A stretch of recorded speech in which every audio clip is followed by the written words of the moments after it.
Hey everyone, welcome to the Nappy Frappe. Today, turn up brightness a little bit, give you a little bit of...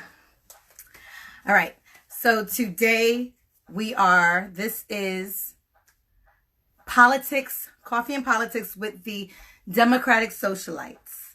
Now the Democratic Socialites, hey everybody joining in. The Democratic Socialite is a play on a right-wing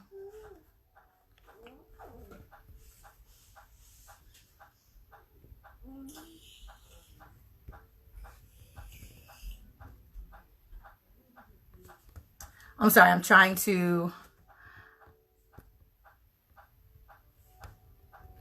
Oh, wait.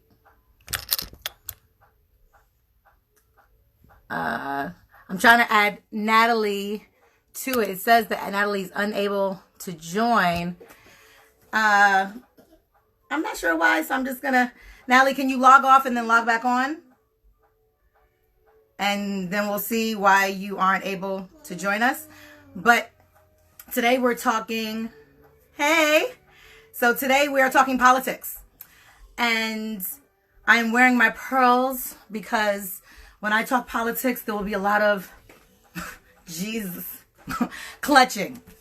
So I love you too, cousin. So today, that's what we're talking about. And I'm going to be joined by Natalie Gonzales Esquire. And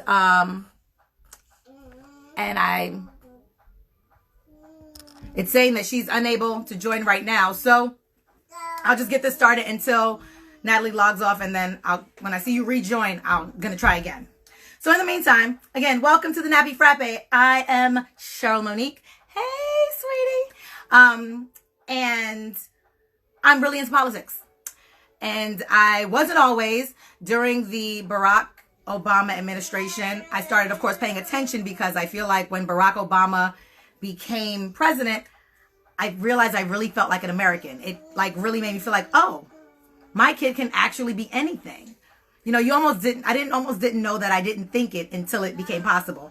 So you started to pay attention, but not really enough. Moving to the South definitely made me a little bit more political. And then Trump ran. And it started to feel like I was watching a rerun of the World War II documentaries about, Nazi Germany and the propaganda. And I already knew that the Fox News Network does a lot of propaganda. They say things that were just like, if you never grew up around a black person, you would really think that we are monsters. It would really be believable because they just say crazy things that's just not true and they just don't need facts. And so they built a base of fear-mongering, and the immigrants are coming for your jobs and the black people are coming for your daughters or just to murder you because you have stuff.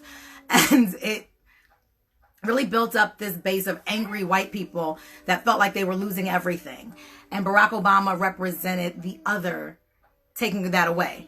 And so when Trump ran, he pushed that base. And that became his run. That's his base now. It's why you kind of feel like the base must be racist because they are so heavily blinded by everything. So again, today's discussion is about the 2020 election and what we're really facing. Let me see if Natalie, are you still there? Natalie, are you there? Wave. Because I'm not seeing whether you left and can come back.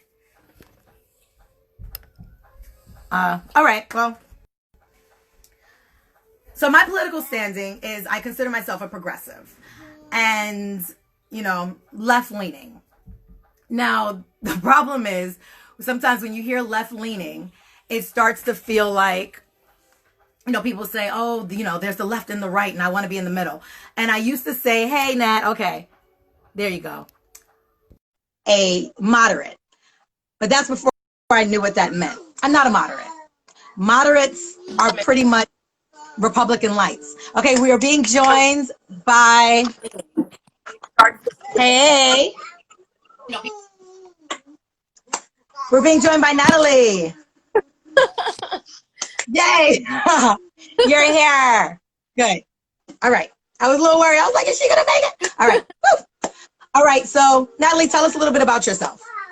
Well, my name is Natalie Gonzales. I'm an attorney. I generally practice music entertainment and commercial, but I'm very interested in politics. And Cheryl and I have been friends since college, and we really stay connected a lot through this political landscape. And we're very opinionated, and we agree on a lot of things. And we're both identify as progressives, and we were big Bernie fans. So I'm excited to talk about this with you. Yes, I'm very, very excited to talk about this. I was kind of giving a quick catch up on kind of how I became a progressive. I feel like during the Obama era, I kind of coasted a little bit. You know, I've been voting since I turned 18, but I wasn't really like following it. So I take headlines and run with them. You know, whatever I saw on The View, that was my news. Right. And, you know, I didn't really pay attention. And then I moved to the South and saw all the vitriol and hate towards Obama. And it made me like, you guys are a bunch of poor people. I don't even know why you're this angry. Yeah. And then Trump ran, and it was like, Yeah. Yeah. you know, I feel like knowing who he was before he ran, in New York, he's always been somewhat of a joke. We know that he's rich and he's born rich.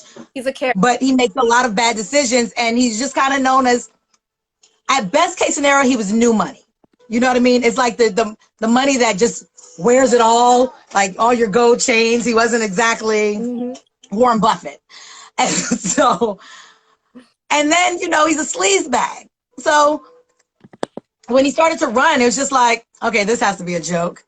Yeah. And then the way he ran was like, what did you think when he was running? First, I thought it was a joke when he was running. I wanted to, I got more interested because I don't think I ever grew up really interested in politics. And ironically, I remember the first time hearing mention Democrat or Republican and going home and asking my mom, like, what are we? And my mom was just like, don't talk. Hold up, your phone sounds like it's going in and out a little bit. Oh, it is? You know what? I'm going to try and log in through my laptop. Okay. A minute. Wait, I don't know if laptops allow live on Instagram. It does. I just had to download Google Chrome. So it's on. I just okay. And I'll be right back in a minute because I think it'll just be clearer than my phone. Okay. All right, I'll be right back. Okay. So let's talk a little bit while we're waiting for Nat to come back. I'm going to talk a little bit about the progressive agenda, being a Bernie supporter. Why would I support Bernie Sanders? And, you know, the whole Bernie bro thing. I supported Bernie Sanders because he spoke to the issues that speak to me. You know, start with healthcare, Medicare for all. I grew up poor on Medicaid, and I grew up able to go to the doctor when I got sick. Like, that was just never a thing. Like, when I got sick, we went to the doctor. And so it wasn't until I got older, got a job, had medical insurance through my job, lost said job, and was given, actually, I didn't get fired or anything. I just moved on to a different job. And so moving on to do something that I wanted to do, I wanted to become a makeup artist. So I left retail sales to become a makeup artist and lost my insurance. And then I get a piece of paper like, oh, you know, you can get this insurance in the meantime, Cobra. I don't have $500 a month for medical. I didn't have $500 a month. I barely have $500 a month to survive, like in case I got sick. So then I spent the next 10 years with no medical insurance. So that was, no matter what happened, you know, tooth falling out of my mouth because I haven't been to the dentist. It was having strep throat and not being able to get antibiotics.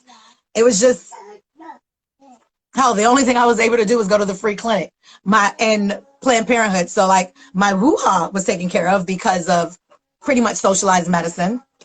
But my body, I couldn't, you know, if I got sick, I had the horrible flu. I thought I was going to die. Just had to wait it out at home and ginger ale and cracker the deal.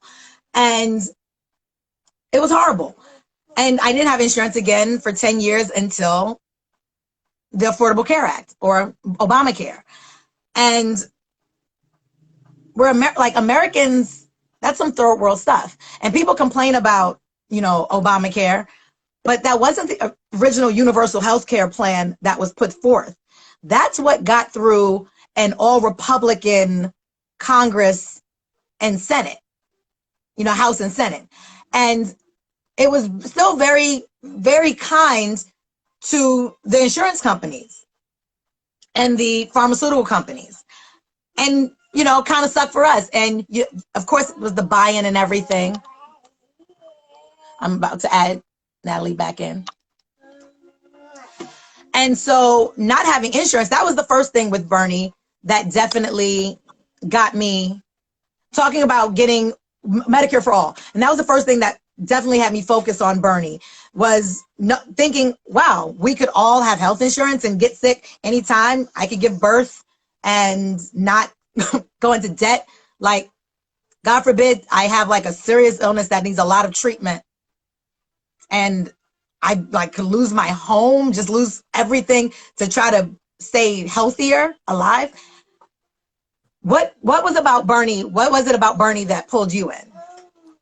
For me, I feel like a lot of what pulled me in about Bernie was that I think he was talking about a lot of things that we had never heard a politician talk about before, or covering concerns that we're made to feel like it's your fault. It's your fault if you have medical debt. It's your fault if you have student loan debt. It's your fault if you need assistance to get by. And really, he was the first politician that I saw that came out and spoke to that and was like, this is a symptom of a system, and this is not a system of people just being lazy or not trying to better themselves or seek jobs. We're punishing people for trying to come up, for trying to stay healthy. We're rewarding the kind of behavior that makes people sick, that puts people in, and really really spoke that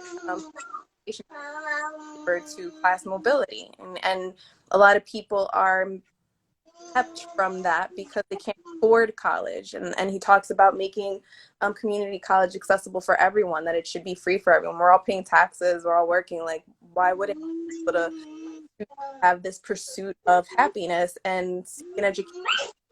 Something.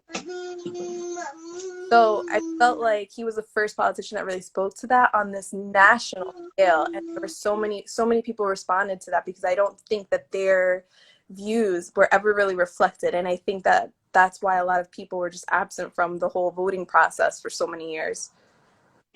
Definitely. I feel like, you know, like I owe so much in student loans, and I loved learning and I love going to school, but like I didn't even go to graduate school, not yet anyway. And I owe so much money, and not going to college just wasn't an option for me because I needed to, I grew up in the projects, I grew up really poor, and I wanted something else for my future kids and all that. But for me, like I wanted something else, and I was always told that college was the way to get it. Right.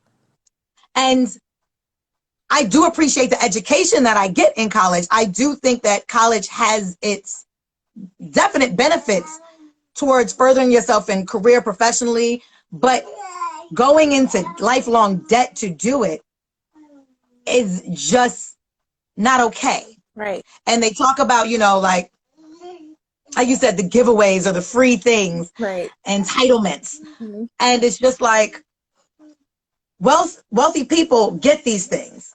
Their legacies, they're automatically accepted to these colleges. Because their families were able to go to college way back when, they have the better jobs. So they have, you know, they were able to move into the nice neighborhoods because they weren't red lines. They were able to get the loans for whatever they needed. And I mean, back then with college, you can work at McDonald's and get through college. Yeah. That's just not the deal anymore. Wealth. They were able to build that generational wealth. They were able to borrow against their property if they wanted to put their kids through college. But a lot of kids didn't grow up in households that have that. Like, and, you know, the civil rights movement, I mean, not that we aren't in one right now, that wasn't that long ago. So it's like our parents, like I'm 40. It's like my parents were born in the 60s and 50s. My grandparents were born in the 30s. It was just like the 20s and 30s. It's like Black people born during this time in this country. There was no access to these things. So it's just like my parents were kind of like the gap generation where some of their siblings were able to like take advantage and push through. And I feel like I was part of that next step that it was just like, it was expected. You had to finish high school and you were supposed to go to college. So, hey, so you could have things. Right. Right. And now this, like having a politician that understands that I want things and I don't want to be in debt. And I don't think that's too much to ask. Right. Heck, yo, I don't think that's too much to ask. And Bernie spoke to that. Bernie spoke to the labor laws, like $15 an hour. I live in New York City. What the hell is $15 an hour doing? Yeah. Yeah. And when I lived in Tennessee, literally, I just saw, you know, Facebook has those time hops and it'll show you something you posted from a few years ago. And I think this was a post from maybe 3 or 4 years ago from that page, Humans of New York. He stopped a man in the subway and the guy is saying, I don't know what I'm going to do. I only make $9 an hour. If the subway fare goes up one more time, I'm not going to be able to afford to even get back and forth from work. And a friend and I were discussing that, and I'm like, well, the subway fare has gone up since then, but I hope he's been a beneficiary of the $15 minimum wage that we now have in the city, because there were so many people in his situation that what were they going to do? Walk to work every day? And then you have these very condescending lines from people who don't understand what it is to be in that position to say, well, they shouldn't have bought a coffee. Well, I mean, a coffee is not going to fix your situation. Save you from your poverty. I mean, I know my Starbucks habit is why I'm poor. That's what it is. And because had I invested that into the stock market, I would be rich right now. It's like, but it's super judgmental. I mean, you're talking about people are judging from a position of never having been in that level of poverty. And I came across someone who even said, I challenge you to even exist for an extended period of time in that level of poverty without having a single vice to help you cope, to help you go to sleep, to help you not be in constant worry and constant anxiety, to not be depressed. You don't know what it's like to be in that position, and you want to deny this person who has nothing else, their cigarette, their beer, their like... Starbucks can take all of my money because it brings me joy, all right? It is my drug. Coffee! like this isn't going to change your life. Like giving it up, it's one of those small life pleasures, and you want people to give that up just to prove. And the thing is, I'm not one for ridiculous spending. I'm not. My friends will tell you I am the cheapest person that any of them know. I'm ridiculously cheap. Like if I buy something nice, it'll sit in my closet forever because I'm like, where am I wearing it? So I'm super cheap. I hold on to my money like this. But also, I just don't have any money. And it's not for lack of working. I put all of my skills to work all of the time. Yeah. It's not for lack of trying. It's not for lack of education. I'm like Lynn from Girlfriends. I've got a degree in everything. Like I study so much and I have no money. And so with that, let's pivot to this year. Because already starting off, no money. I was a stay-at-home mom. And all right, there's gonna be a little bit of a bomb drop. So those of you who are live, here we go. Last year, my marriage started to end. And so I started this year heading into a divorce. And so the two of us were working that out. We're new parents. And towards the end of that, I was already a stay-at-home mom. So it was already kind of transitioning stay-at-home mom. I needed to get back to work. And then if we were going to be divorced, then we're going to be two separate households. So we both had to work and everything to take care of the baby. And then and I'm just getting back to work, getting my groove, the pandemic hits. Yeah. Yeah. So now neither of us have work. We have a new kid, and the life that existed before, all the issues that existed before are still there. You know what I mean? So thankfully we have my ex and I, those of you who know him, love him. We have a great relationship. I still love him dearly. We just ain't together. But life has gotten freaking hard. Life has gotten extremely, extremely hard. And this administration has only made things incredibly worse. Now let's talk about the ways, because next Tuesday, all of you have to go vote. And she and I are demanding that all of you vote for Biden. Right. We have no choice. We said all that stuff in the beginning to make it clear. We are hardcore progressives. Biden wasn't even our fifth choice. Biden was probably at the bottom of the list. If I had to rank everybody out, Klobuchar probably would have came before Biden for me. Like, I wasn't gonna vote for Biden. I didn't want to vote for Biden. I voted for Biden. I'm not happy with my decision. I'm not excited about Biden, but it's come to the point in this situation under this administration where I think we're barely hanging on to this. That's right, T. Vote. Biden is just maintaining a democracy at this point, because as progressive, we're still gonna have to keep pushing for the changes that we want to see, and we're still gonna have to keep pushing for those politicians to get into the House, to get into the Senate, to hopefully get into presidential office. But I'm just the thing is, America at this point. Like, it's like when people, I was in Tennessee when the election of 2016 happened. And, you know, so I was a little bit more aware when I visited my friends in Chicago and I came back to New York. It was like talking to people. I don't think they realized that Trump was a real threat. I still thought Hillary was going to win because I trusted in our electoral system. I didn't put enough emphasis on the electoral college, which is, we'll get into in a second, which is some slave state BS. But, you know, I knew the popular vote was Hillary's, and it was.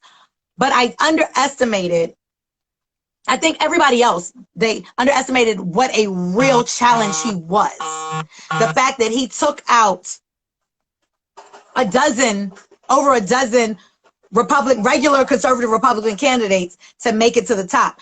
And so seeing how, like when after the election was over, seeing the way the face of the country changed, seeing the mood just get uglier and more racist, and white supremacy really get their second win that they've been waiting for since, I would say, since the Civil War. Definitely through the Civil Rights Movement and the Civil Rights Act. So they've been waiting for this. And when I spoke to people that said, you know, well, I didn't vote because, you know, it was two evils. Clearly you weren't paying attention. Hillary is regular politician evil. Trump is Marvel comic evil. Like, right. And so now when I'm dealing, you know, as I become more progressive and I start to listen to my progressives, and I realize some of us can have that purist perspective, which Bernie fulfills that, because Bernie has been this guy forever. Yeah. You know what I mean? You look back into his records, he's been voting the same way forever. If he voted on something you didn't like, it was because he needed to vote for this thing inside here. And if you watch him talking about it, he will say, I'm only voting for this because of this right here, but I'm against all of this stuff right here. Exactly. And he is a purist. We didn't have that option. So right now, it's like when people tell me they wrote in somebody, writing in is ridiculous, because one of these two people is going to be your president. Whether you stay home or not, one of those two people becomes the president. And if you don't like the two-party system, that's why you should have voted for Bernie, because he's against the two-party system and electoral college. If you were paying attention, that's the man you need. But don't wait until we're here and then try to stake a claim against the two-party system. We aren't going for you to waste votes. I voted for Bernie anyway in the last election, but I always give this caveat that I live in a blue state. So this state was going to go to the Democrat anyway. I didn't have to worry about that. Had I lived in a swing state and I was voting in a swing state, I would have hated it, because I had many criticisms of Hillary as well. And I distinctly remember that some of her plans were things that would put us pretty much right back into a war with another country. So that off the bat was like, why would I want to vote for that? Why would I want that? Whereas at that point in time, Trump seemed like this bumbling idiot. And And then he assumes the presidency, even though he was outvoted by 3 million, which is another issue that I guess we're going to talk about here is the gerrymandering, is that he was clearly outvoted, and he still won. And now we see that this bumbling idiot is a literal hazard, a walking hazard to this country. Like, so many Americans are dead. And I think back and I think, okay, with Hillary, I still think there would have been a lot of death. It would have been in another country. And with Trump, it's here. And the thing is, it's not for lack of trying. Trump has tried to start major wars. Oh, yeah. Calling Kim Jong-un Rocket Man. It's like, this man is an insane person. I sincerely believe that the only reason why he's done these things and we haven't been sucked into a war is because these other people realize he's an idiot. And that this entire government isn't behind him on these things that he's doing. That's just an idiot. And they're like, you know what? It's not worth it starting a whole war with America because this guy is dumb. And I think the thing is, the enemies that we've been cultivating over these years that the Democrats are for, attacking. Right. Trump is in bed with them business-wise. Yeah. You know what I mean? He could have started something with, Saudi Arabia or Russia. And the Congress would have been, here's all the money, here's another $100 billion and to throw on top of the already $600 billion that you got for your contracts.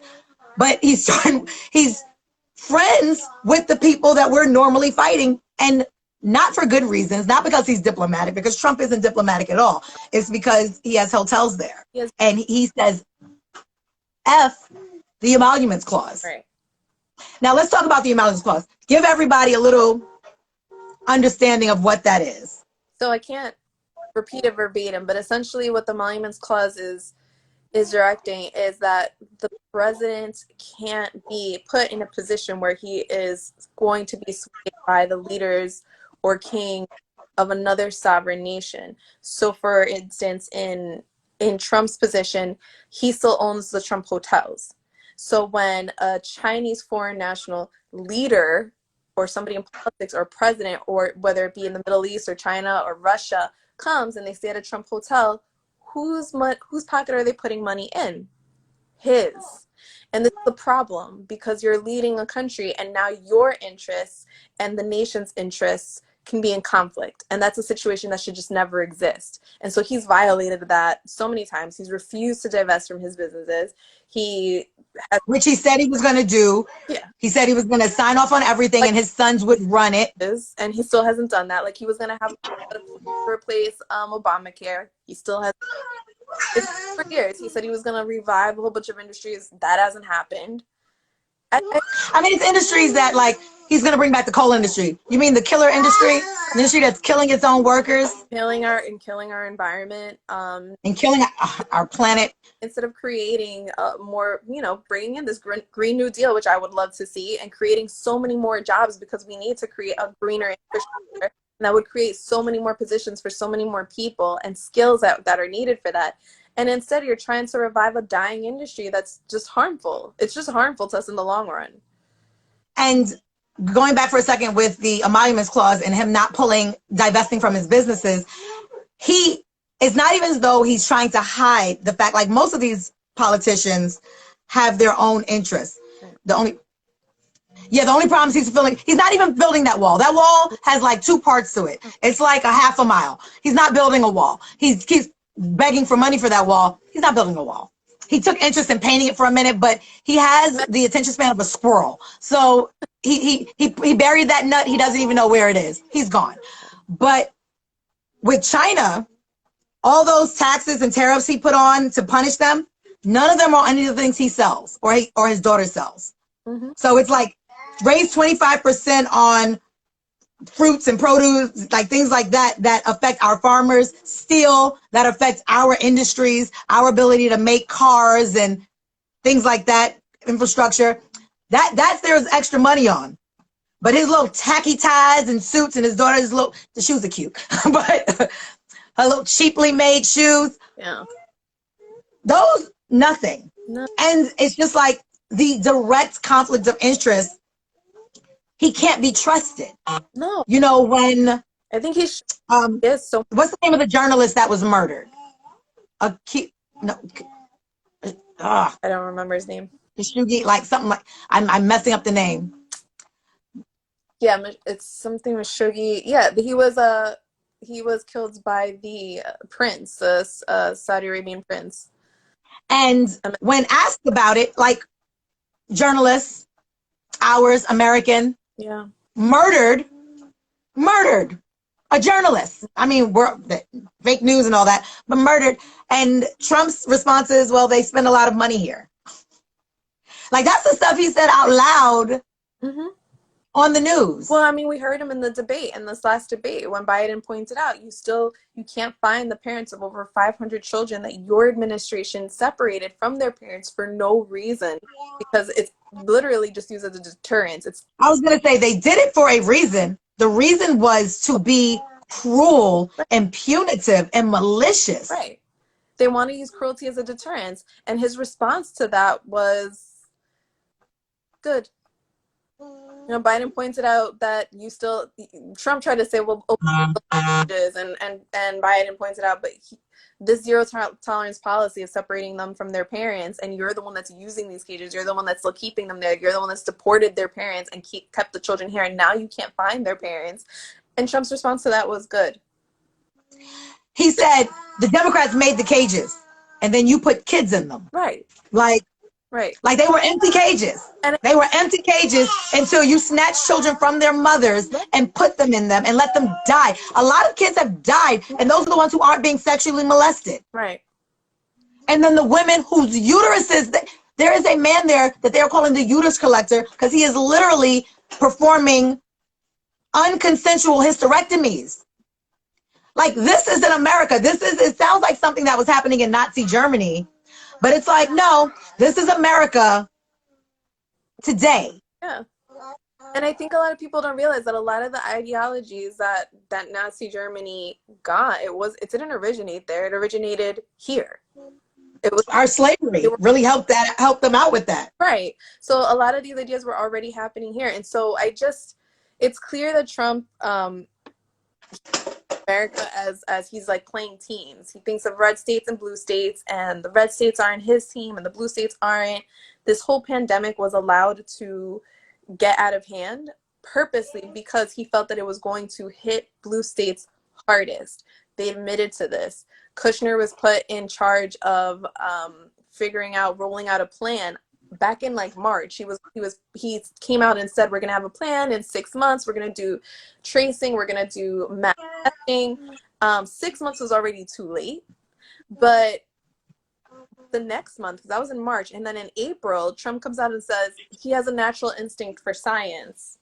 And so we're going to do that. And so we're going to do herd immunity instead. Right. And when the weather gets warm, because April's right around the corner, when the weather gets warm, it will just disappear. Like, it's like, it was going to be. These are things he actually says. Yeah. Like, there's craziness that we only hear about when somebody writes a tell-all. But the things he says to us, like my cousin just said, he lied since day one. Like, literally, the day after he was inaugurated, he said it was the largest inauguration in history.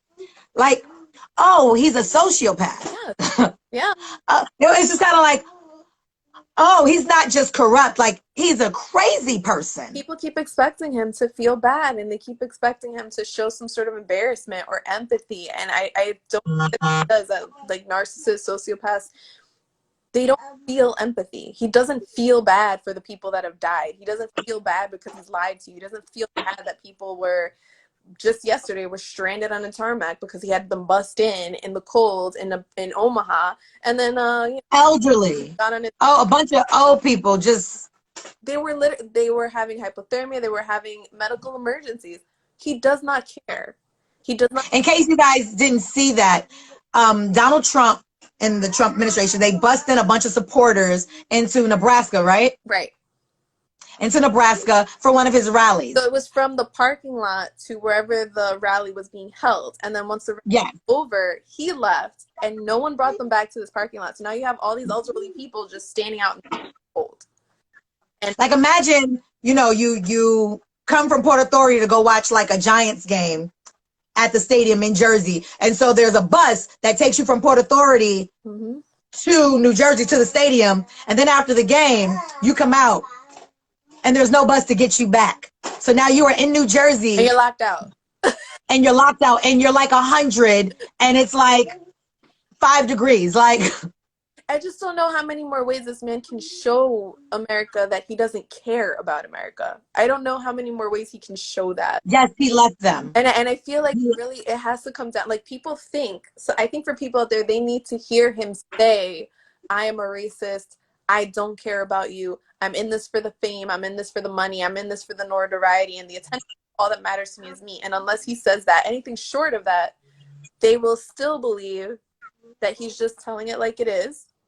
And if he said it, they'd say, oh, it's for the QAnon conspiracy. He has to say that to try to make people believe this, but he's really trying to save the kids from the child molesters. Meanwhile, he's the person who was charged with raping a 13-year-old, they call it sex worker, but 13-year-old child sex trafficked kid. Right.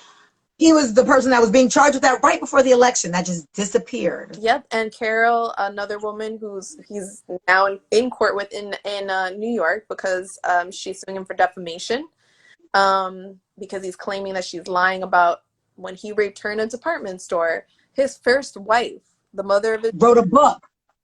Said he rapes her. Like that he raped her. Like he's a real rapist. How many women? Now let's take a second and say that what was said about Biden with the girl with the fingers up her skirt. The staffer, yeah. I 100% believe that. I do too. And I'm not happy about that either. But right now, I had the luxury of putting an honest, good man in Bernie. Yeah. But y'all didn't focus. Y'all didn't pay attention. Y'all didn't stick to that. So now Biden is our choice. And Biden is truly the better choice because I want to talk about administration. Because when you elect a president, you are not just like, yes, you elect also the officials, your Congress, representatives and your senators, you know, you vote for your governors and your mayors and all your local people, your judges and all that. But the president, when he steps in, he brings in the leaders of the administrations that make huge decisions, that when the decisions are made by Congress, they then have to act it out. They then have to, you know, delegate, get people in charge, run it. These programs have to be run. And he is putting people in charge that are directly in conflict. Like Betsy DeVos, who is in charge of the Department of Education. Her family's wealth comes from student loans. Yeah.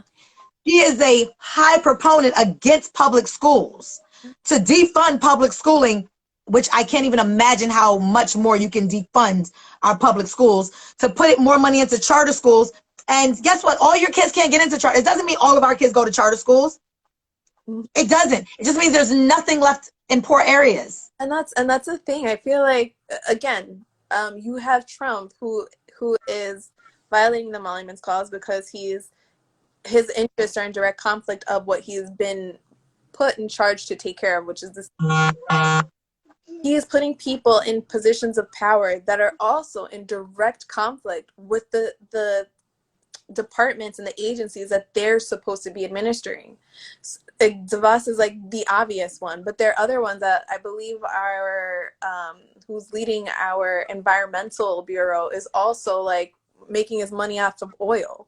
Like this, it just doesn't. He's in direct conflict with the goal of that bureau, which is to protect our environment. I forget who the first person is, but who the new person is. The first person was Scott Pruitt, right? Who again worked. First of all, he was a climate change denier. Yeah. A climate change denier, an out and open person is like, I don't think people affect the climate. I don't think pollution is making the planet warmer. I just don't believe it. One of those people who got his money from oil companies, which also Jim Glenn, was put in charge of not our like natural resource department, which, okay, oil. No, the Environment Protection Agency. And then he just started to roll back regulations. Right. Regulations that Obama didn't do everything I wanted him to do as a progressive. Same. But one of the things he had done, he put in a lot of regulations on these companies to where they could not continue to damage the country, damage our environment. He signed the Paris Agreement, which said that we're number 2 for greenhouse gas emissions. He said we're going to bring that back because we're killing our freaking planet. And Trump put somebody in that rolled them all back. And they roll them back so that the companies can keep burning oil and don't have to respect their employees or the planet and can just make money because putting money in his pocket for that campaign. He owes them favors. They were funding his campaign. They were funding his role, all these rallies, everything that he's doing. They're finding ways of putting money in his pocket, whether it's through his businesses or through his campaigns or these stupid rallies. And this is how he returns the favor. And the restrictions. I'm sorry. Make money. Exactly. And that's a good point. How is Ben Carson over why isn't he the Surgeon General? No. We have a freaking he's a brilliant brain surgeon, believe it or not. If you hear him talk, you wouldn't believe it. But he is a brilliant brain surgeon. Right. And he is over housing. He didn't grow up poor. No. Ben Carson's not from the hood. The Kevin Johnson, the CEO of Starbucks, grew up in the projects and got rich. Ben Carson don't know nothing about the hood, and he is in charge of housing development. I can't imagine what it is that he even does other than sit there and collect a check. I just cannot imagine. He spends a whole lot of money and gets in trouble for spending $30,000 on a desk for his office. Then he blames his wife. He said his wife picked it out. Our tax money. Like you're a surgeon. Nobody believes you're that aloof, or you just don't realize what your wife is doing, or you're not a partnership. Like she just buys a 30. First of all, she ordered it for you. How she thinks she allowed to spend that kind of money with tax money? Why either one of you okay with that? Because you don't know poor stuff. Right. Because that's the kind of shopping they do. Right. The person over HUD should have grew up in the projects and made their way up. So the person that's there now understands how to get people, how the projects can be maybe a stepping stone to home ownership somehow. Right. Or at least, some sort of other rental development. Yeah. But no. Yeah.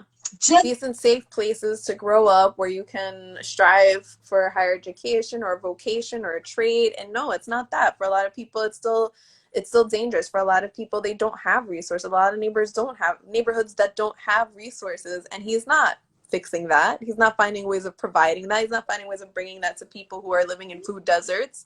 He's not doing that. And it was never part of the plan. And so when it comes to, while Biden isn't, again, I will unabashedly say, not my first choice. I am going to proudly vote for Biden. And I'm going to push everybody I know to vote for Biden because he is going to put grown-ups and people in the administration that need to be there. And if he puts somebody in there that we strongly disagree with, Biden can be pushed. Right. Biden can be pushed into at least having us in the room. The same way he'll let Republicans in the room, he'll let progressives in the room to be able to speak our point. Right. And progressives are getting stronger. We have the AOCs and the Justice Squad. Like we have these people, and it's growing. Right. Yeah. So our voices are there. Trump isn't even listening to conservatives.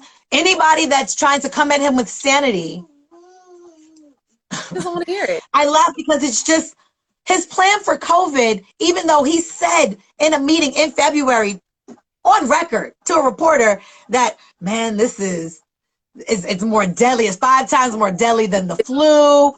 And really dangerous. It's so contagious, but I don't want to panic people. He said this in February, and then in March told you guys in April it was going to go away, and that herd immunity's fine. He knew it wasn't going to go away. He knew it. He knew, He wanted it to flourish because he thought it would hit blue states hardest. And then he could say, aha, look what you did. And now, And he's doing that still. Look how bad New York was. yeah, the federal government has a stockpile of PPE and they didn't provide it to the states. And were asking for it, he told them, figure it out, get it yourself. So now he created this bidding war from these states, and in at least one of those auctions, the federal government bid them.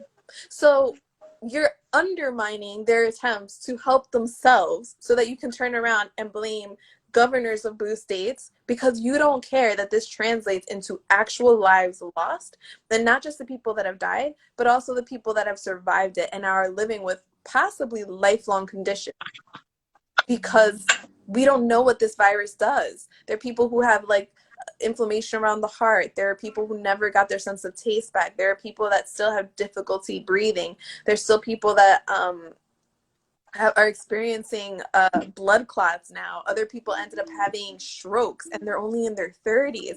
Like we don't know the extent of the severity of this virus, but we knew it was bad. He knew it was bad. He knew it was deadly. And he didn't care because it was that he had one up on Democrats. And this is a president that doesn't see that he's the president of America. He just sees that he's the president of whoever's kissing his butt and whoever's his fan. I was about to say his supporters, not even the president of the Republicans. He could give two craps about Republicans. Yeah. He is the president of his followers. Right. And I've heard people go, you know, well, why do his followers keep following him? And for me, it's been very clear because when Trump campaigned, he didn't have a plan. He didn't have a plan for anything. Right. The thing that he campaigned on was white supremacy. He talked about, you know, being able to say what you want and keep the immigrants out and banning the Muslims and building the wall and law and order and, you know, F Black Lives Matter and all that business. All those racist dog whistles. All he did was build on, and then occasionally would go, I'm going to be the best president for Black people. Because he's the least racist, just insane. The least racist person in a room with a Black woman. With a Black woman. But I just have to say, like, I just love the logic of, I'm the least racist person in the room. I'm looking at this crowd, I can't even see it. It's so dark. Like, what was the logic of how that makes you not racist? Because you literally can't see people. I can't see anybody else, so I'm just gonna say I'm the least racist person. Some on the Young Turks, which is the news network that I watch, they said because he's usually in the room with Jeff Sessions and Steve Bannon, he's probably usually the least racist person in the room. For him, but yeah. He ran on white supremacy, and it is the only thing that he has delivered on. Right. He has 1,000% delivered on white supremacy. He has 1,000% empowered white supremacists. And if you vote for no other reason, you need to be aware that white supremacy is a true national threat. Like, they are dangerous, not just rhetorically, but including rhetorically. They are dangerous, but they are physically dangerous. They tried to kidnap a governor. Yeah. There were plans, like they stopped them. They didn't change their mind. The word got out. The FBI was able to infiltrate, get all the plans, and stop them before they acted it out. Right. Like, we are living in Klan's days. And I'm so glad to be back in New York City. And I definitely fear for my family and friends in the South because the president's encouraging hate. And the Republicans have been doing this forever. That's the thing. Trump didn't invent any of this. He's just he's gasoline. He is a big ball of gasoline, and it has exploded. And we have to vote. We have to understand that if we have any hopes of getting money out of politics, and the problem with money in politics, and Natalie and I will talk about this another day where we really get into how lobbyists work and donations, and the problem with the corporate Democrats, who people will say the center. There is no center. Right. There's no center anymore. If anything, the left, we're center. Yeah. Because real leftists would be people that overthrow governments. We're just asking for health care and the minimum wage to be rise to $15 an hour. Like, there's no, but the right side is literally trying to kill people or killing people. Mm-hmm. And we have to bring it back. Trump has appointed 3 Supreme Court justices. The woman that was just appointed, that just took over Ruth Bader Ginsburg's spot, is a conservative. She's not just a conservative, she's a conservative that voted with when Clinton's vice president, Al Gore. When Al Gore ran against Bush and won. But Florida, where his brother was the governor, was holding everything up. And then they had to go to the Supreme Court to see if they were going to stop counting. She was one of the judges that voted to stop counting. What do you think is going to happen when Trump, now that we're all COVID and a lot of people are voting by mail? I'm going in person because I don't got time for that. But a lot of people are voting by mail. And so we won't find out right away. He's already saying that he won't agree that he's going to leave the White House peacefully, but he's also saying that we should stop counting the night of. Yeah. Yeah. After killing the budget for the post office, like literally layoffs all over the country. I have a friend that works in the post office. They have cut all overtime at a time when they need it. In the last election, he voted for himself by mail. He had no problem with voting by mail.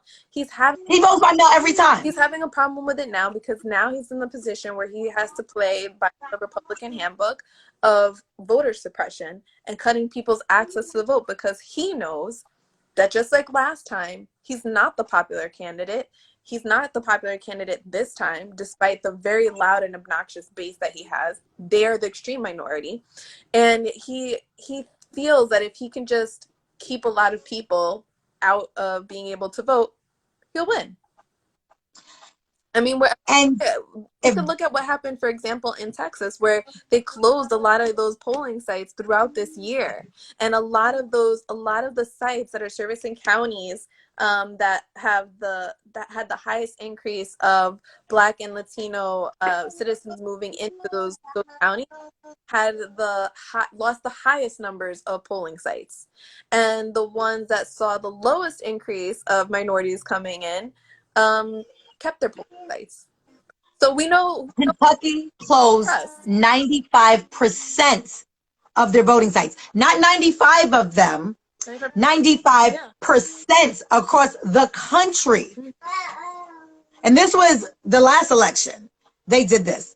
And someone asked me, well, what about, doesn't that stop Republicans? They don't care, because we have the Electoral College and the popular vote is grouped up into sections. They don't care if a couple of Republican sections don't get their votes counted, as long as none of the Democratic sections get their votes counted. They still get to be a red state. Right. And the Electoral College was set up for slave states, because just like now, most people want to live in the prosperous states, which happen to be along the coast, like New York and California. And so more people live in these areas, and so they're densely populated. Right. And if every vote counted, this country would be a democratic country. It just wouldn't even be a question. And then we'd be able to push more progressive agenda.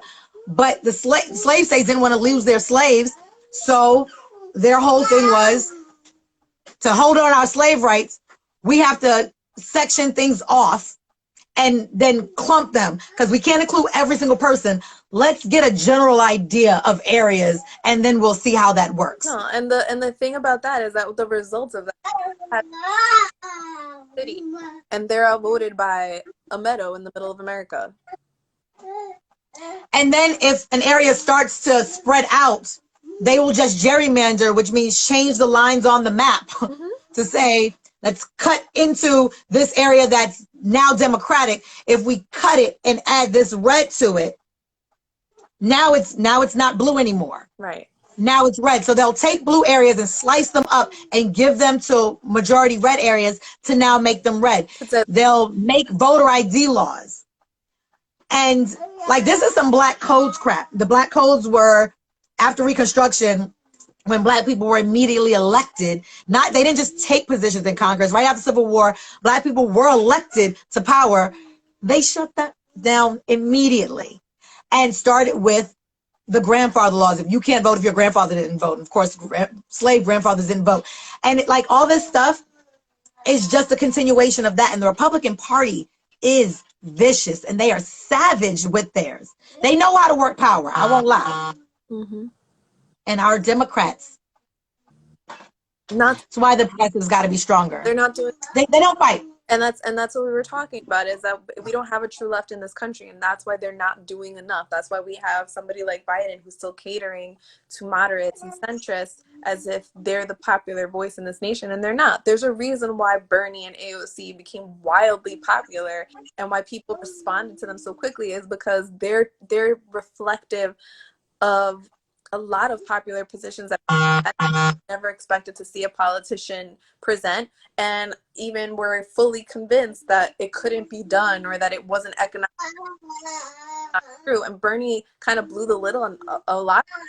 And so now we're seeing, now we're looking at these establishment Democrats like Biden, and you're seeing that it's just, there's nothing exciting about someone who's still catering to people whose interests, who are their focus is not even bettering themselves, it's just screwing you. They don't even care that they're shooting themselves in the foot as long as it shoots your feet too. And that's all they care about. Whereas there are people in this country that just want to be in a better position and have a just a better status and living status in this country. Us living in less debt, want us to see us being more prosperous, want us to see us being a healthier nation, being more in our politics, and seeing our voices reflected. And we just don't see that right now because we're catering to a corporate status quo. And and when you hear that, that's about the money. Right. To run these ads on TV, to travel around the country and have these rallies and pay for these stadiums, it costs a lot of money. You know, these are like concert tours. And to pay for this, they take money from donors. And when the oil company, pharmaceutical is actually the top donor. And they put hundreds of billions of dollars behind these candidates on both sides, but mostly Republican. And so what happens is they're not giving you money for fun. They're paying for the vote. They're paying for less regulations on their business. Right. They're paying for when Bernie Sanders puts in a bill that says we're going to cut back on these expensive drugs and that people are going to have to pay $15 an hour, that we're going to have regulations that say you can't pollute our planet. You know, we're not going to keep fracking. They're just like, no. I paid you too much money to get you here to make sure you vote against that. And the reason we have to put Biden in, though he takes a lot of that money, is because there's still a sense of public service there. Right. That we can push. Biden has his flaws, but there is a human being there. And he's putting people in power whom I trust. I personally think Kamala could be pushed to be way more progressive. I personally think she'd be way more progressive. And so I am definitely behind him when he picked her as... So I really do feel that if Kamala is told that these progressive positions are more popular, I haven't heard her say anything that she's staunchly against any of it.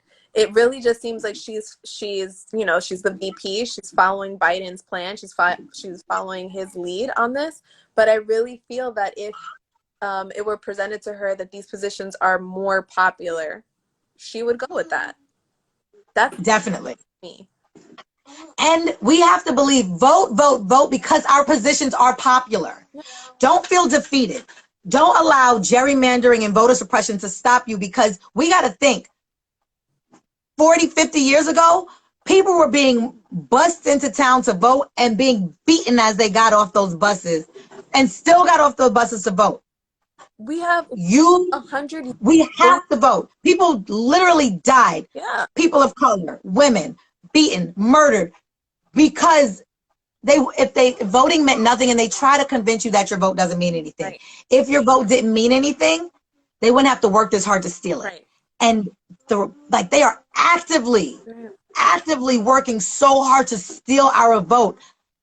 We have to vote. All of us. Get the people around you to vote. I've seen people say the voting is a way of letting adults have this illusion that their opinion means anything. And I've said to people, 100 years of voter suppression would like to say otherwise. People aren't putting that much energy and that much time into taking away your mailboxes, into keeping you out of the polls, into making it so that you have to wait hours online just to cast your vote. They're not putting all that energy into creating these difficult obstacles because your vote doesn't mean anything. They're afraid of. And white people definitely died as well. They will kill anyone in their way. Right. Like, look at at these protests, the Black Lives Matter protests. Some of the people that have been murdered by these white supremacists have been white people. Yeah. They have always been willing to kill white people to preserve white supremacy. If anybody stands in the way of white supremacy, they will get it. Undoubtedly take you out. Yeah. Unapologetically. Yeah. So Bernie Sanders is one of the people not murdered, but beaten and arrested for fighting up for equality. Yeah. Because that's what it's about. It's about equality. And we have to understand that voter suppression cannot get in the way of us moving the needle. Now, yes, I live in a blue state right now, but because of the way you got to vote for your senators. Yeah. You got to vote for your Congress representatives, because the way things work and the way that the media is able to manipulate the image of these candidates, Mm-hmm. by the time the primary got to New York, it didn't even mean anything. The fact that I think we should just have election on one day and we shouldn't have to wait, because then after Super Tuesday, they've already decided that none of these delegates make any difference. And then people start to move based on, well, they just told me Bernie's out. Mm. And we have to vote, because it is our senators and our congressmen who write these bills, who get the laws out there. And I feel like we come out for the president and then we forget. That's what we did to Barack. When people say Barack didn't do enough, Barack, I personally, when we're thinking about how he campaigned, he was always, he took his donations and all that, but he was aiming to be a far more progressive president than he was allowed to be. There was a lot more things he wanted to do. They didn't let him, there was a year left, and they didn't let him get Merrick Garland in as a Supreme Court justice to replace Scalia. And Ruth Bader Ginsburg died about a month ago. In a month, while people were actively voting, they got their they got a third conservative judge in. It's 6-3 now. Mm-hmm. Like our reproductive rights. Now, whether or not you are pro-choice or pro-life, I am pro-choice, because I'm not gonna raise your babies. I'm not here to tell you have to have one. Right. But if you're not, whatever you are, making it illegal isn't gonna stop it. It's gonna make it dangerous. Yeah, that's what And we know that from the past. They're going to steal elections. They're going to take away the Affordable Care Act. Like, these are things that matter. And these people are judges until they die. Yeah. Trump, the president puts in, that's why we got to get Biden in, because God knows how many more people may die or retire or whatever from the other federal courts. Trump has put in 1/3 of the entire country's federal judges. He has put in place because Mitch McConnell and the Republicans blocked Barack Obama from putting anybody in. So they're like, he left all these seats empty. He didn't leave them empty. No. They blocked it. And because they're stronger than Democrats didn't block it. They could have blocked this. This last one, they 100% could have blocked this.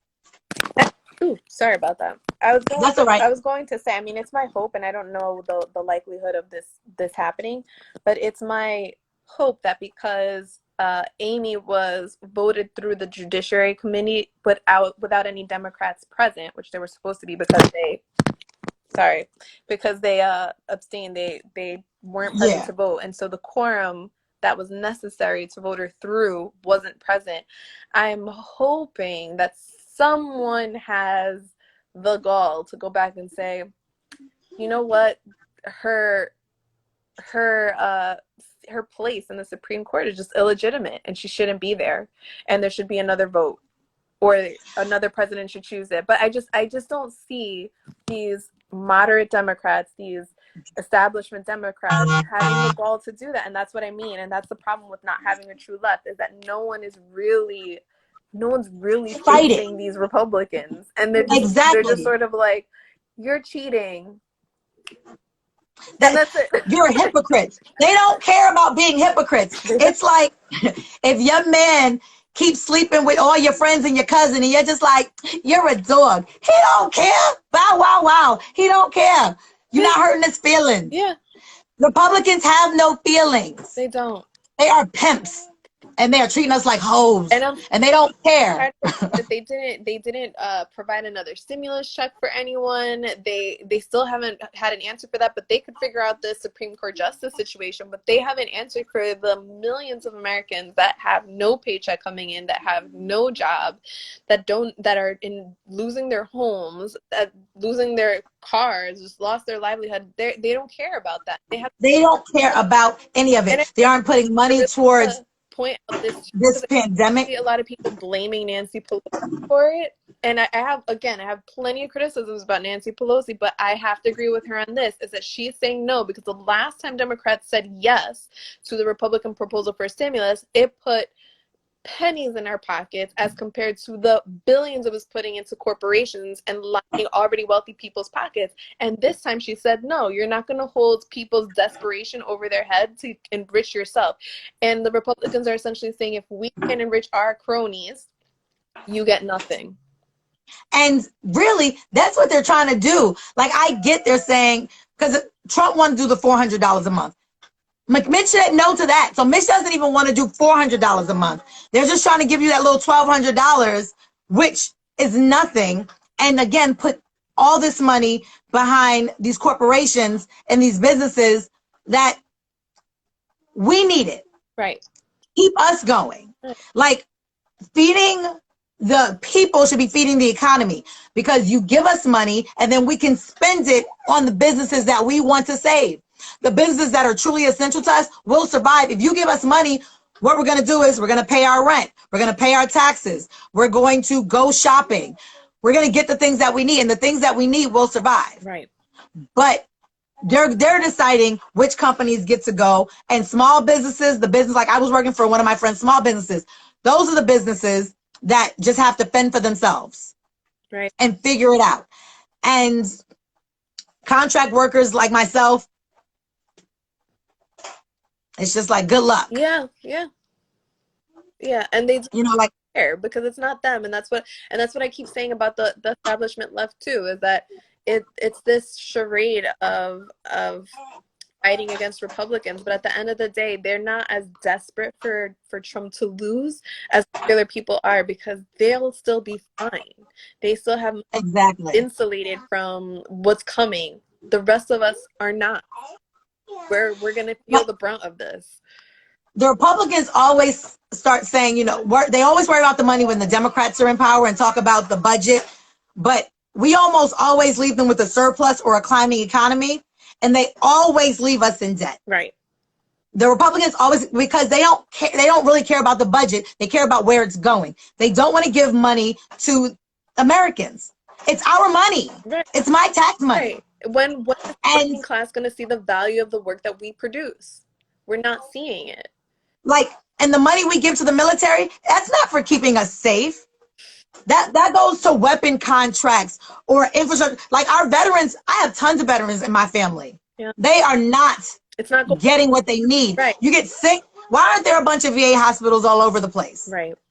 Why do you have to travel to like another city, state to go to the doctor to see someone? It's like, and socialized medicine is a problem until Trump needs it. Right. Trump is like 100. He got COVID, and look at him. Yeah. He's all alive. Right. It's what Bernie said. Because the treatments that you can't get. If my family or your family got sick, they're not going to see those treatments that Trump just got. It's what Bernie said from the beginning. It's socialism for the rich, and it's rugged individualism, capitalism for the poor. So the rest of us just got to grind it out. But somebody like Trump, who's socialism this and communism that, but he's seeing the benefits of it in real time, right in front of our faces. And then Right. And going out and holding rallies for people to go and show up and these super spreader events. And they're going to go home. They're not going to go to Walter Reed when they get sick. They're not going to get new experimental drug to save their lives when they get sick. They're going to die alone in a hospital, and their family's not even going to be able to be there, and they won't even be able to have a proper funeral. That's the reality of it. And then he tells people that they're weak. They may try to make people feel like they're weak for dying from it. Oh, you know, I'm strong. They say I might be immune. While he's hotboxing his poor Secret Service members so he can do a photo op. Yeah. He is such an evil person. But I just want to speak on, Tish said, we should push for voting to be technologically advanced. Standing in line is 1950. While I would like to see technology advance, the truth is, I wouldn't trust it right now. Me neither. They're able to hack into the systems that we have, which are still pretty much paper. And 10-year-olds were able to hack into the system and change. Exactly. So the system that we have, I don't have to trust like an advanced company that could provide that sort of security. That would mean the government would have to regulate it. And could you imagine the Republicans regulating it? If our voting was strictly governmental, like regulated to keep it secure and safe and to tell us what the votes are based on algorithms and punching of buttons, I would not trust them at all. No. Like, no. I wouldn't trust anybody with a red hat to count up the ballots. It's so easy to hack, it's so easy to change. I mean, paper ballots are still the safest.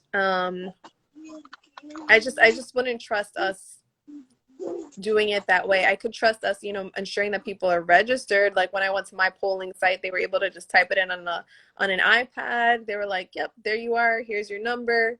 Go ahead and vote." Gave me my ballot, and I did.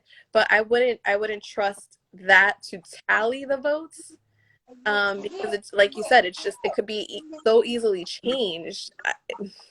Like, the thing is, I hope we get there, but there are a lot of other places I need us to get. And right now, my biggest thing if we're changing things with voting is changing voter suppression and focusing on making sure people get to vote, making sure that people that have served time, their votes aren't stolen from them. Right. Like, that's the most basic Boston Tea Party crap. Right. No taxation without representation. People get out of jail, they're paying parole taxes, court fees, like they can barely get a job and they have all these things they have to pay for, and yet they don't even get to vote. And not to mention, I mean, and this is not even to mention the racial aspect of that a lot of these people that we as minorities are overrepresented in the felon community. Oh. So this is another form of voter suppression, when you're stealing people's ability to earn a living because they won't get hired in a lot of places because they have this on their record, and then they also can't vote. So you're putting them right back in a position where they have to do desperate things to get by and survive. And then Are you still okay? It's like we just had Kushner just saying right now about Black people. He made a comment about Black people complaining, and you know, if they could just work hard and they'll just pick themselves up. It's just. And the thing is, they talk about us picking ourselves up while they're standing on our necks. Right. Like, they're aware that they're standing on our necks. Right. You know what I mean? And so it's like, and the thing is, when you grow up in the hood and you grow up without like a holistic, if you will, like education about history and things like that, you start to believe it. I internalized a lot of that message. Yes. And I grew up thinking that everybody around me just wasn't working hard enough. And I didn't see what we were being sucked into. Right. You know, I didn't understand that none of this is by mistake, that it's literally by design. And it doesn't mean that we have to lie there and take it, but it does mean that there has to be a fight. Right. And I don't think trying to become a sovereign nation inside the nation is the answer. Because I think though the slave-owning founders of this country may have been horrible people on the inside, they had a good idea, because they too were trying to escape persecution and tyranny. So they had a good idea. We need to stand up for that. When the best thing that Barack Obama ever said, and I feel like it settles in me, was that we're working towards that more perfect union. Yes. I believe that. I will raise my son to believe that we are working towards a more perfect union, and we have the option, which is why they keep trying to steal it. Right. And Donald Trump, if he serves as nothing else as an example of where this country can go if you do not take these elections seriously, because he shouldn't have been an option. He didn't provide his taxes. You know what I mean? Like all the things that we needed to kind of see who you were. He's been saying from day one, when I get in, I'll show you my plan. He never provided a plan. I just don't understand. He has no plan. The emperor has no clothing, and we're looking at his bare naked ass the whole time. Exactly. And we're just like, and we're like, he's naked. He's like, no, I'm wearing the finest thread you've ever seen. And his followers are like, it's beautiful. And we're like, he's fucking, it's the finest he's naked. thread. These are the best threads. These are the smartest threads. Don't you love these threads? And his fans are like, yes, we see it. It's and we're like, put on some clothes. You're embarrassing us. And he is. The rest of the world, I'm just like, I sincerely, they can see us. a voter turnout that we've seen in this election, just even through early voting, I think it's my prediction that Trump is going to lose in a landslide. Because I see people, the thing is, I'm 3 or 4, 5, 6, some people waited 8 hours online to vote because they're happy with the way things are. That's just not the case. The thing is, as horrible as after Hillary, because I still, with watching how bad Trump was and feeling like people have to know he's a joke, because he lied and just made fun of talking about hand size and all that, but not talking about any issues. So I'm like, people have to see this. When he won the last time, the devastation and the feeling of hopelessness was so real. I'm almost afraid to hope. You know what I mean? It's like after you've been through a bad breakup, meeting a nice guy. It's like, yeah. Well, it's like I'd like to enjoy this. I'll say this about it. But you probably ain't. Crap. About it. In that last election, a lot of people spoke about one of the things that they pointed was that silent majority, is that the majority of eligible voters did not vote. I think that that's going to change this election, and I hope so. I've seen just from the lines, and we've had so many days of early voting, and every single day there have been long lines and people waiting. And that says that a lot of people aren't just staying home this time. But keep in mind that the lines are also representative of the closing of voting spaces. Yeah. You know what I mean? Like, yes, people are waiting online, but most of these people would have been able to, had they been able to vote where they've been voting, would have been in and out. You know what I mean? So I feel like some people didn't travel to the place to wait on the long lines. So I feel like we have to also be vigilant that they are actively gerrymandering. Like my cousin just said that the Supreme Court just knocked down Trump's attempt to cut the North Carolina deadline to that night. Right. Like as he was saying. So that's good. Thank God that there seems to be some level of, at least still yet now, some level of democratic decorum. But like, I don't want anybody to take this for granted. I don't want any write-ins. I don't want any, I'm not going to vote. I don't care if you're in New York City. Right. Vote because you are American, and it is the most American thing you have. And it sounds cheesy, and it's not something that I was like super, I'm a walking cheese ball of politics now, because it's like, it's life. It's your life. We make these choices. And I want people to also realize that it's not just about, I know that you might have been moved to go to the ballot because of the presidency, but those down ballot positions that you're voting on are so much more important to your day-to-day life. Those people that are going to be your local judges, that are going to be your local senators, your local legislators, your local politicians, are the ones that are going to have the impact on your day-to-day life. And that definitely has, it's not a trickle-down effect. It's like a trickle-up effect on what happens for you in your area. So one of the things I was going to say, I live in a blue state, but I don't live in a blue county, red county. And what I'm seeing from the recent numbers is that for Democrats that have voted so far in early voting just over the weekend outnumber Republicans by thousands. That says something to me about the fact that people are not happy with the president. So all these little Trump caravans that are coming up and down Long Island and being obnoxious and waving these flags, that's his base. They need attention. They're treating this as if it's their favorite sport teams. This is not the Yankees and the Mets. This is real life. And no one cares about how loud you are, how many colors you wear, which hat you wear, which flag you flew. No one cares. Get out of the way. Stop blocking the streets. Stop causing traffic. Stop running red lights. That's all we really care about. Your obnoxiousness is not winning anybody any favors or any votes. But Hey, at Mr. Right. the ballot boxes where people are beating you, while they're over here running up and down the street with their stupid, ridiculous caravans, people are lining up to vote. And then quietly. Exactly. Now, Tisha did say that that people are having an obstacle with transportation, and people are having obstacle with transportation. On top of that, at the pandemic, definitely, and again, not by mistake. Right. And again, why voting is super important. When I was in Tennessee, in Nashville, they were talking about putting together a transit system there. Because really, if you don't have a car in Nashville, you're screwed. And if you're poor, you might not have a really good car that can get you out to places. Like I was like the manager at Macy's in an affluent area, which I had to travel out from where I lived to get there. Yeah. And everybody that worked there drove. You know, we all drove about 20, 30 minutes in to get there.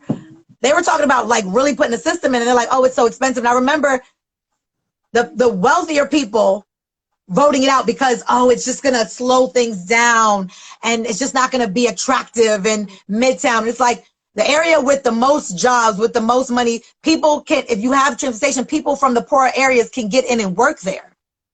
And it can add a little hustle and bustle, yet it was voted down because I don't think enough poor people were able to make their way or made it a priority enough to get out and vote their agenda. So it's like, I totally get that it's hard. They're trying to make it hard. Yeah, and they want to, and it's a psychological thing too. A lot of these people don't go or they try because they feel that it won't matter, because they've been convinced that it won't matter, that this won't make a difference, that I'm going to make this huge effort to get all the way over there. I'm probably going to spend money to get over there. And then I'm going to get there and I'm going to vote and nothing's going to change.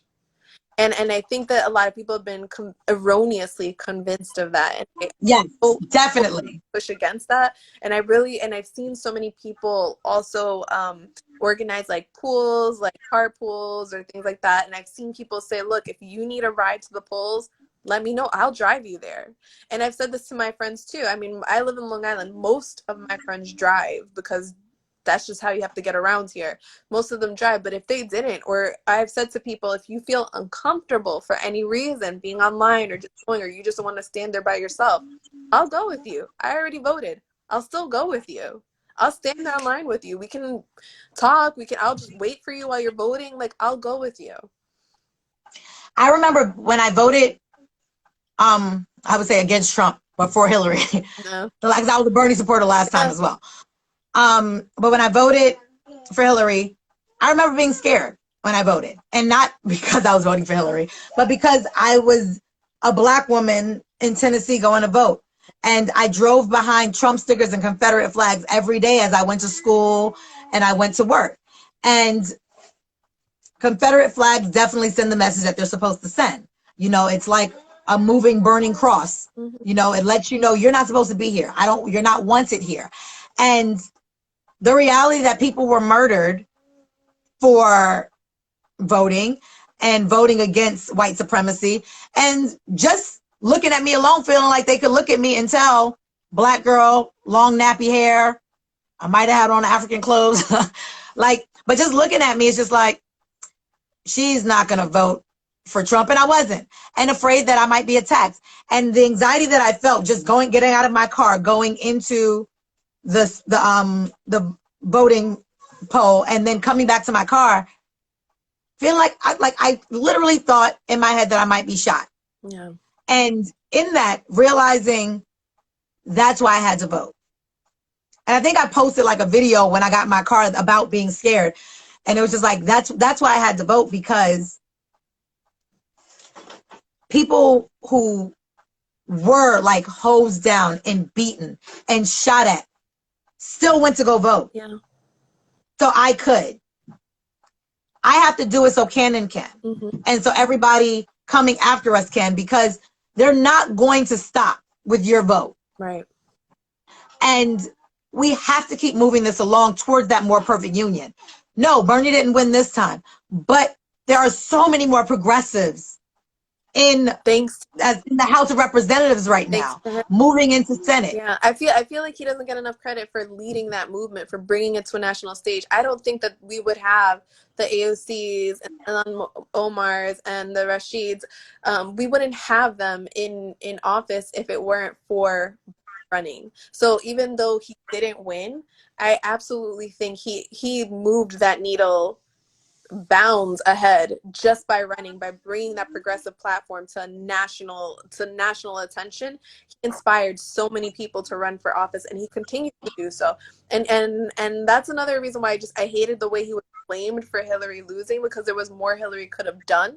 There were states that definitely, like that whole thing. It really. All right, Miss Wright, I'll talk to you later. Have a beautiful night. There was that really pissed me off. And watching The View, that's kind of what made me, I used to love The View. Even though it used to make me want to fight Meghan McCain. I used to want to show up at the studio, wait for her to come out after work. Like, all right. like it really did, because she's just so spoiled and just so absorbed in herself and her privilege that if it doesn't involve her, she doesn't care. Right. But with that, the people that I looked to, I really looked up to Whoopi Goldberg. I really looked to Sunny Hostin and Joy. What she named her dog Bernie. I really look to these progressives and people like that to speak my view, to represent me. And, you know, you watch it to hear your view represented and to, you know, build on it. Yeah. And to watch them blame Bernie for Hillary. Intelligent women that discuss politics regularly, to blame him for Hillary when she didn't campaign in a bunch of swing states that she knew she needed because she just thought Trump was such a buffoon she didn't have to. Right. She didn't reach across the aisle to pick up progressive voters or new voters. All the tens of thousands of people Bernie would pack in the stadium that spoke to the same populist message that Trump was, we all knew, falsely putting out there. She didn't even try to reach her hands across. It was like, well, you got to vote for me because I'm your only option. Right. And she treated us like our vote was a given when the independent vote is never a given. Exactly. And people like me that felt like, well, damn, I have to. There weren't enough people like me. Right. And the fact that Bernie didn't give in, she took way longer to give in and support Barack Obama once he beat her than Bernie took for her. Right. And then she did no rallies, maybe one rally. I don't think she did any rallies really for Barack Obama. And Bernie did 39 rallies for her. And I want to point out that Bernie really has the ear of the youth vote, and he is locking up that youth vote for Biden now. And it's like after all of this blaming and antagonizing, I mean, Hillary really could have come out. She could have done something. She could have done some sort of rally or speech or something for Biden. But the thing is, Hillary at this point is poisoned. Her and her husband, they just need to go in the closet. Like the hypocrisy of her. Oh yeah. When I was a candidate, the thing is, I was like, but you're not corporate Democrats are almost as big a hypocrites as Republicans. The thing is, Republicans are shameless hypocrites. Right. Democrats can be shamed, and so because they live in that shame, they're almost like Catholics. Like they'll pretend to do the thing that they're supposed to do because they feel like enough of the shame. But Republicans are straight evangelists. They will mock you for the thing that they are doing. They will be drunk and saying you're going to hell for drinking, like listening to your jazz and rap music. Like they don't care. Completely blind to that hypocrisy. But watching The View and watching them, and even this time, watching them not only blame Bernie, but if they weren't blaming Bernie or talking about Bernie bros, never talking about the progressive needs in this country. But if they weren't, women have a problem with women. Bernie has no problem with women. Bernie is fine. If they weren't trying to do that, they were just not talking about him at all. There was one day where they said, you know, talking about the top contenders, and they said Biden, Warren, and Yang. Yang was like 5 people down. Mm-hmm. He wasn't even like the person. I think it was like, it was definitely Bernie was the top. So it was like Sanders, Biden, Warren. It might have been Kamala, Klobuchar, like somebody in one of the other ones in the middle, and then it was Yang. Like Yang wasn't even number 4, Right? And it's like, oh. And then I used to watch NBC and realize they're just not going to talk about him. Yeah. They're going to pretend he's not here. Yes, that blackout, that Bernie blackout they were doing. And that was the thing. It was like, well, if I get my news, if I wasn't already somebody who started to watch like the Young Turks and more progressive networks, and I knew what Bernie stood for, I'd have no idea what Bernie stood for. All I know is he's a socialist, and he wants to bring socialism to the country, which isn't true. The And is that he wants to expand on what we already have. We have democratic socialism in.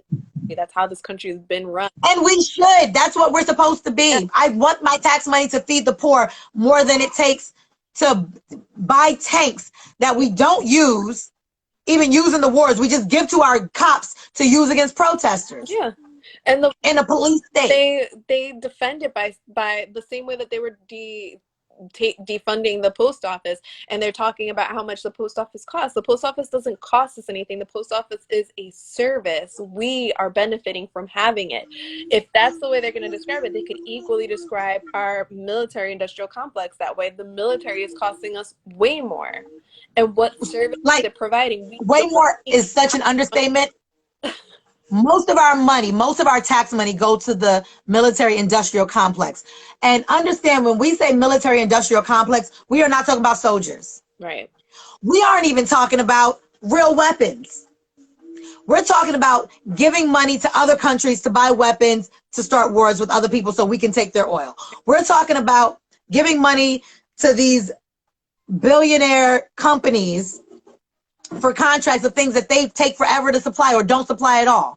We're talking about them building infrastructures that never get built or don't get used for things for us. Once they're built, they're sold off to some other corporation for cheaper. At insanely inflated prices. And it's allowed to happen because they were the ones putting money in these politicians' pockets. And then they say, you know, this thing cost me $20 to make. I'm going to charge you $3,000 to buy it. And it's our tax money. And these politicians who receive money from these contractors are like, yeah, sure. They sign off on it. They sign off on our tax money going to things that do not help us, that do not benefit us. At all. And the other thing that takes all of our money are the corporations, these bailouts, these tax cuts. Billion-dollar corporations should not be getting their taxes cut. They should. Why can't my little bit of money be cut down by 20, 30% when I'm making nothing, and billionaires can just write off everything? Right. Now, I'm all for small businesses being able to write off a bunch of stuff. But the fact is, small businesses, they've shut down. Like, as an independent contractor, there's a bunch of things that I can no longer write off that I used to be able to write off. Right.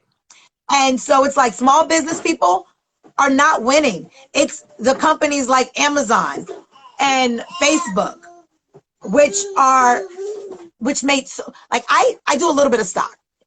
I got no money, but I do like $5 a month with Stash. And so I buy like little stocks. Huh? I use Robinhood. Okay. And so it helps me just keep track of, you know, the stock market. It helps pique my interest because I'm just invested a little bit. Right.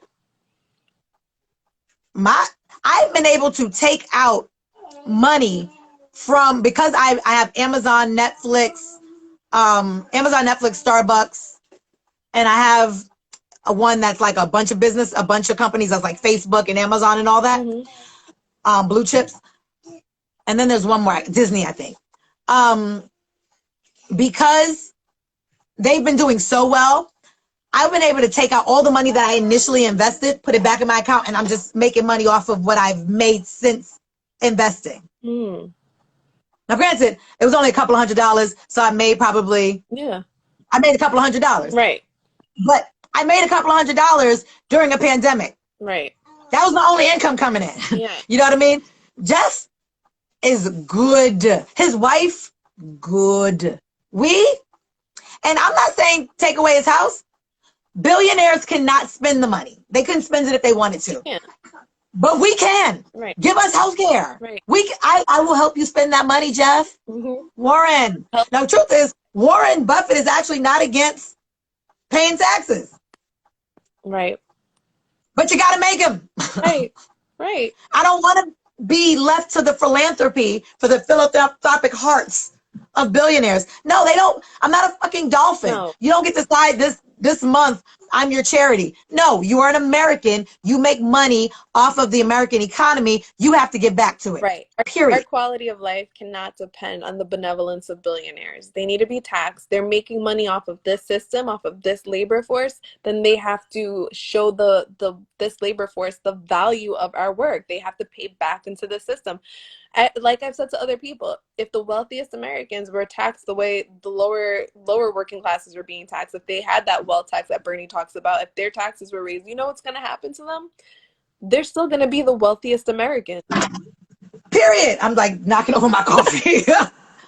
Yes, that's the thing. It's like Americans, they're still wealthy. Like, okay, maybe now one of the princes of Saudi Arabia goes up a little bit more on the list, but they're still richer than everybody here. Like, again, they're still wealthy beyond any of their dreams. Right. And they will still be able to buy businesses. Everything that they're doing, they'll still be able to do. The only thing that will happen is they get one less year. We'll be able to survive. Like, their workers should be able to live. Like, if I work 40 hours a week anywhere, I should be able to pay my bills. Right. No one should need 2 jobs. 2 jobs should be because either you just love doing something else, or you just want to, like, you make enough money to pay all your bills and live at your main job, but you know, you want to start taking vacations, or maybe the kids moved out and now you got a little bit of extra time on your hands. You want some extra money. It should be extra. You should not be paying to buy your kids toilet paper and printer paper for school, which the fact that schools teachers need this is ridiculous. You shouldn't be taking a second job to be able to do that. And then at the same time, these are the same people that will say, well, if you can't afford to have the kids, you shouldn't have had them. Say we want to take away our rights to have abortions if we want them. Right. Right. It's like, come on, man. That's come on. Life. Just because you were pro-life while the child was in the womb, but you do nothing to care for them once they're here and they need to be fed and they need to be clothed and they need to be educated. That's not pro-life. That's just pro-birth. Pro-birth completely. And pro-regulating women's bodies. Right. Because they want to tell us how to have sex. Right. About, next thing you know, they're going to be mandating clitoral mutilation. Because it's just, I mean, it's about control. It's about maintaining control over anyone who's not white and male and rich. 1000%. And if they keep us fighting against each other, then we're distracted. Right. You know what I mean? I feel like it's like when men put down women in front of women, like kind of getting that cat fight going. And they'll they'll compliment you by putting someone else down. Because other women always do this. And can we just focus on how great I am? Do we have to talk about other women? I don't need to put anybody down to be great. It's like, I'm not anti-white male. I have a lot of friends who are white men, straight white men. Love them. They're awesome. I've dated a few. I have nothing against straight white men. I have something against a system that props up straight white men at the expense of everyone else. Right. That's not okay. Right. I'm not anti-man, not anti-white, I'm not anti-cop, not anti-anything. I'm anti-inequality and abuse. Right. And if your system needs me to be broken to survive, F your system. Right. Then the system needs to be torn down and remade. Trump with I'm the law and order president. He's breaking laws all the time. He's breaking laws while he's the president, but he's the president of law and order. And have you seen the country? Like, even under the Fox News definition of law and order, which means black people, like pushing down black people and stuff like that, like the cops controlling things. It's like, there's a lot of protests going on in your law and order, sir. This burning of America, this rioting and looting of America is a direct consequence of people being so unhappy and so upset with their condition in this country. This is Trump's America. This is what it's brought about. And then And literally sit comfortably at home and say, oh, we want law and order because these things aren't impacting them directly yet. It's just such an entitlement. And literally the people that are rioting and burning down are them. Yeah. Like the white supremacists keep shooting people, setting things on fire, breaking windows, and then they're blaming, like, and they're doing it at Black Lives Matter. It's kind of like in Brooklyn around Labor Day. If anybody is murdered anytime in New York on Labor Day weekend, they're like, because of Labor Day, the murders have gone up. It'll be a fight in the Bronx between a husband and wife, and they'll be like, because Labor Day. Right. Like, you know, it's just trying to attach it and give it negativity. And it's just constant. Anything that happens around it, they'll know that white supremacists were doing it, but when they report on it, it's just like another riot, another. And so for me, it drives me crazy because 97% of the protests were peaceful.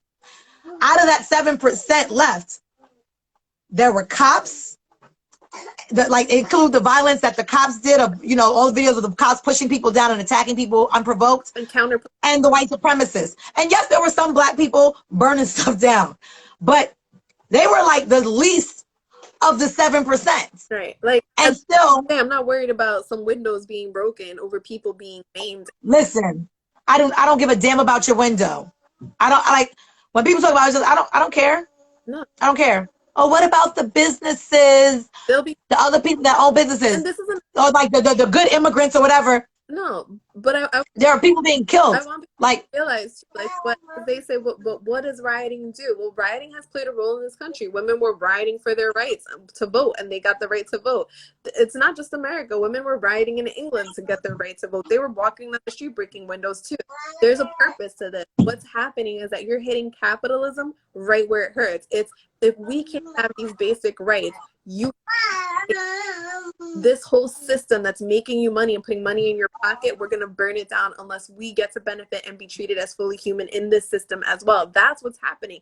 And if these people don't want to see things being looted or burned down or anything, they're going to start to listen and they're going to start to respond. What are the needs? What is this community saying? What are they needing? Because all of those peaceful protests, virtually all of them were peaceful. Where were the cameras? No one cared until a car got burned or a window got broken. No one cared. Exactly. And my grandmother used to always say, he who cannot hear can feel. So yep.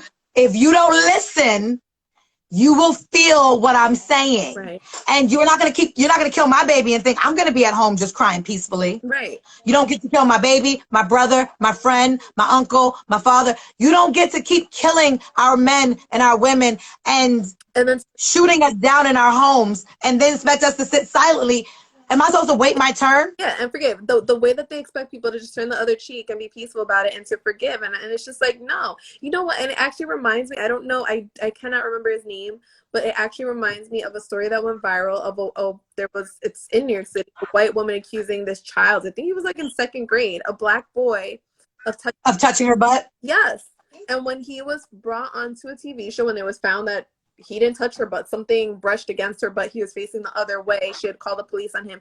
When it came out to be that he wasn't responsible for assaulting her the way she was claiming, and somebody asked him if he forgives her, he said no. And I said, good. Yeah, like people's forgiveness. We don't listen. I am not here to forgive randomly. Like, listen, you got to earn my forgiveness. Right. And I need not just an apology. Your words mean nothing to me. Right. Your words, your fake tears. Like, you're sorry you got caught. You're sorry you're dealing with the ramifications of your actions. Mm-hmm. You're not sorry you did it. No. Because you knew it was wrong when you did it. Right. So it's just like, no, you knew that was a child. Like, even if the child did touch your butt, you're fine. It's a kid. You tell the kid, don't touch me. Right. Like if a little kid was being fresh, and I've met little kids. Right. You know, if a little boy touched my butt, little boy, you touch my butt, don't touch me. Right. Watch your hand. You don't and then you move on with your day. The cops. She called the police. Yeah, she said his book bag touched her. Yeah. No, after camera, like video, showed that something in his backpack had brushed against her, that he was not facing her. It's like, miss, like, who are you to think somebody's feeling you like this? And then a little kid, it's like, It's on some old Emmett Till stuff. And Yeah, that's exactly what it was. it's just constant. And it's just like, you know, I kind of feel like, and again, I say this with all love for my white friends and things. These white tears are, I'm not going to drown in your white tears. Right. I'm not going to do it. I'm not going to allow you to play the victim in a system that you have helped prop up. It's like, I'm sorry, I thought Bill Burr was, I always think he's funny. I thought he was hilarious on Saturday Night Live. I know he upset some people. I thought his monologue was one of the funniest stand-ups that I've heard him do. And I think I've heard all of his stand-ups. When he talked about the fact that white women stood next to white supremacy all these years, allowed it to prop up, and now they're like just throwing white guys under the bus like they weren't down with it. Listen. Yeah. Most of the people calling, yes, most of the cops that are shooting people down in the streets are men, are white men. But most of the people making these phone calls for no reason are white women. Right. And you're not going to tell me that white women that are making these calls to call the police, to weaponize the police against our blackness, whether we're just sitting in our school, going into our apartments, our son's book bag touches them, telling you to put your dog on a leash because the area you're supposed to have your freaking dog on a leash. Like, whatever it is that these Karens are calling the cops about, they're aware Right. that they're trying to punish you for not doing what you're told. Right. They're using their white supremacy, and I said this, or you're not going to do this, well, I'm going to call the cops. The cops? Right. And the greater community needs to understand that no, they're not entitled to people's forgiveness. People are allowed to be angry, and people are allowed to talk about the experiences that they have with people like them, because I'm sure that wasn't the only one.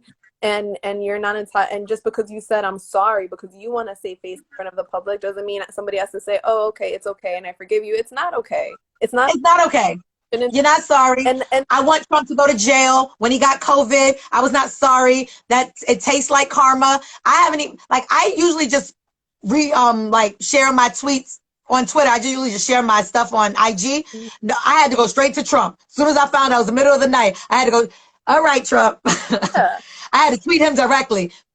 Oh, do you? I was gonna say, and because they wanna, it's almost like even in these situations where you're seeing Black people and Black children and people of color being harmed, it's like they want to center the white person's feelings, and you don't get to do that. It's not about you. And if you don't feel as a white person that that's you or that's what you do, then don't insert yourself in the conversation, because if the shoe doesn't fit, then they're not talking about you. But this isn't the moment to center yourself when other people are talking about their pain and their experience at the hands of the white supremacy that is very present in our society and in this culture, and having to deal with people like that. Just because I didn't end up dead from it doesn't mean I'm not affected by it. Like the fear I live in. Right. And later on, because Natalie will be back with me again, we will definitely have discussions about just white supremacy, because I'm sick of it being a talk about Black feelings instead of a talk about white actions. Right. It's like, let's take my feelings out of it. Let's talk about the actions that are happening and why y'all keep doing this. I want to talk about the laws that are stopping me. We ain't gonna talk about the hood. We ain't gonna talk about Black on Black crime. We're not gonna do that. Mm-hmm. We're gonna talk about poverty and what leads to, Black crime. We're gonna talk about that. We're not gonna talk about none of that. And so I find that we're constantly left to try to, it's that gaslighting. You're constantly left to defend yourself when I'm not the problem. Right. You would, like, if, and you still have to defend your right to acknowledge that you were victimized. Like, if I'm sexually assaulted, we're not gonna talk about my skirt. Right. We're not gonna talk about my bikini. We're not gonna talk about the fact that I was singing WAP online, and like we're not gonna talk about none of that. We're not. We're gonna talk about the person that did this to me and how we're going to punish them. Right. Right. That's it. But we have been talking for almost 2 hours. So I thought it shuts off after an hour. I didn't realize I was gonna get all this time. But thank you for joining us on the Nappy Frappe. She's got a mug. You can get your mug. Let me know if you want one. I'm gonna be starting a Nappy Frappe website soon. I've been designing it for a while, but I didn't have enough videos and things to put up yet. But I think we're doing it. So we will be here every Wednesday. Usually it'll just be an hour. Today we just kind of got carried away. I miss Natalie. It's been a while since I've spoken to her. But if you are not following the Nappy Frappe on YouTube, please subscribe. I need more subscribers and got to get to 1,000. So subscribe, share with your friends. There are tons of videos on the Nappy Frappe where I talk about just life and relationships and things like that. That's my coffee talk. My coffee talks are just one-on-one, me and you talking. And then on Wednesdays, I will always have a guest. Hopefully, most of the time, my co-star, my co-host will be Natalie Gonzales. I wrote the wrong name. I'm gonna fix that. But Natalie Gonzales Esquire will be joining me for the Democratic Socialites. Thank you so much. I'm glad you guys enjoyed the conversation. Thank you for being a part of it. Natalie, I love you. Love you too. I can't wait to see you next Wednesday. We'll decide what we're going to talk about. Okay. But actually, I know what we're going to talk about. We're going to talk about the election. It's going to be the day after the election. We are going to talk about what we think and what the aggressive agenda will be moving forward, depending on the results. Yeah. God willing, Biden will be president, but no matter what, we have to have a plan. So we will talk about what our plan is, and then maybe a week later we can talk about white supremacy because we got to get into it. Yes. All right. I love you. I love all you guys. Thank you for joining the Nappy Frappe. Please follow me here and follow me on YouTube and on Facebook. All right. Bye. All right. Bye. Love you. Bye.